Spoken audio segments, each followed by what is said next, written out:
In the realm of tabletop gaming, few names resonate as strongly as TSR, the original publisher of Dungeons & Dragons. This company not only introduced a game but also a new way of storytelling and imagination that would forever change the landscape of gaming. Founded by Gary Gygax and Don Kay in 1973, TSR played a pivotal role in popularizing role-playing games, shaping the landscape of modern fantasy, and igniting the imaginations of generations. Their vision was to create a game that allowed players to step into the shoes of heroes and embark on epic quests.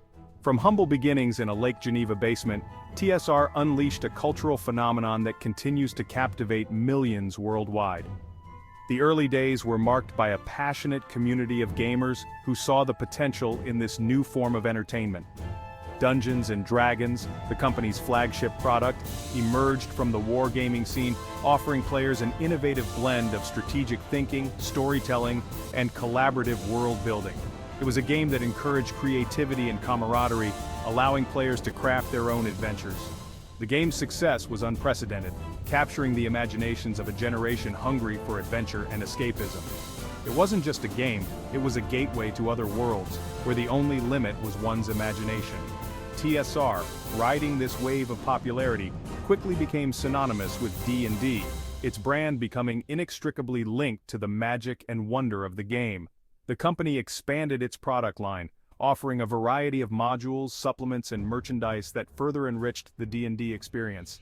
However, TSR's journey was not without its perils. The rapid growth brought challenges that the company was not fully prepared to handle. Despite the phenomenal success of D&D, the company's internal struggles would eventually overshadow its creative triumphs. Financial missteps, management conflicts, and an inability to adapt to a changing market began to take their toll. Mismanagement, a lack of business acumen, and a failure to truly understand its core audience would ultimately lead to TSR's downfall, a cautionary tale of how even the most innovative companies can falter. The company that once stood at the pinnacle of the gaming world found itself struggling to survive. The story of TSR is a complex tapestry woven from both triumph and tragedy, a reminder that even in the face of groundbreaking success, sound business practices, and a clear understanding of the market remain essential. It serves as a lesson for future generations of game designers and entrepreneurs about the delicate balance between creativity and business acumen. Despite its creative genius, TSR struggled with internal conflicts and a lack of cohesive management. The company, which had revolutionized the gaming industry with Dungeons & Dragons, found itself mired in internal chaos. Power struggles and disagreements on the company's direction created instability, hindering its ability to capitalize on DD's success. The leadership was often at odds, with different visions clashing and causing a rift within the organization. While the creative wellspring seemed boundless, the business side of TSR lagged, failing to establish a solid foundation for long-term growth and stability. The creative team continued to churn out innovative ideas, but without a strategic business plan, these ideas often fell flat. Adding to its woes, TSR misjudged the market and its own audience. The company failed to understand the evolving needs and preferences of its core customers, leading to misguided business decisions. The company embarked on ambitious projects, expanding its product lines into unrelated genres like detective novels and historical war games.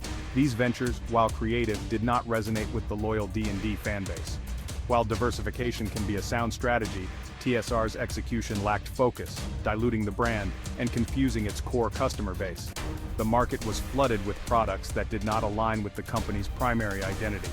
Instead of solidifying its dominance in the role-playing market, TSR spread its resources thin, venturing into unfamiliar territory with limited success. The company's attempts to branch out were met with lukewarm reception, further straining its resources.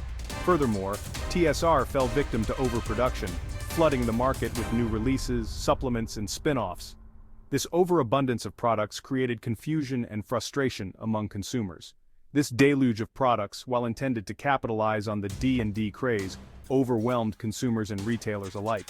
Stores struggled to keep up with the sheer volume of inventory, leading to logistical nightmares. The sheer volume of products, often of inconsistent quality, led to market saturation and diminished the value of the brand. Customers began to question the reliability and quality of TSR's offerings. Customers, faced with an overwhelming selection, struggled to keep up, and retailers found themselves saddled with unsold inventory. The market's oversaturation made it difficult for any single product to stand out. This combination of internal strife, market miscalculations, and overproduction created a perfect storm for TSR. The company's internal issues were mirrored by its external failures, creating a cycle of decline. The company, despite sitting on a gold mine of intellectual property, found itself sinking under the weight of its own ambition.